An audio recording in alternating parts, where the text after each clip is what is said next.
and welcome to today's tip. Now, I've got a really cool, simple idea using embossing powder and some PVA glue that I have watered down.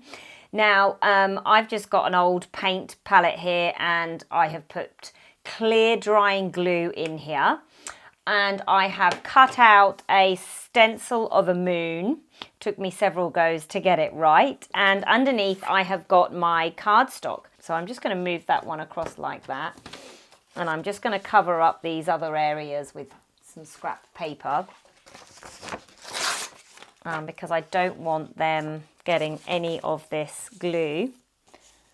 And what I'm going to do is I am literally going to get my glue, watered down glue, and I'm going to flick it onto my paper.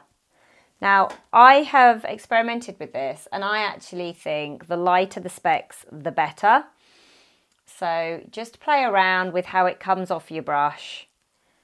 But yeah, so to get the lighter specks, you move it higher up, and the ones with a bit more glue in tend to be a little bit easier to manage. And I'm just flicking my paintbrush here at the end, trying to get those smaller flecks.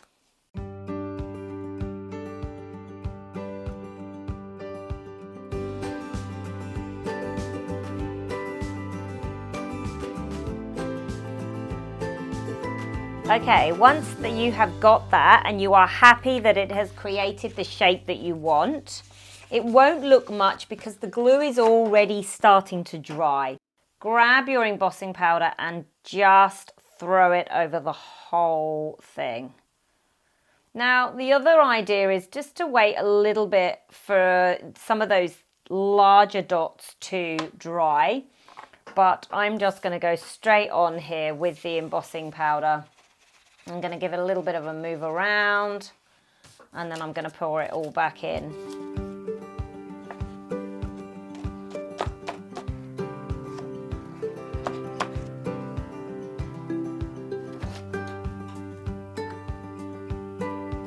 Okay, so now I'm going to use my heat tool and I'm going to heat up all of the areas that we have embossed.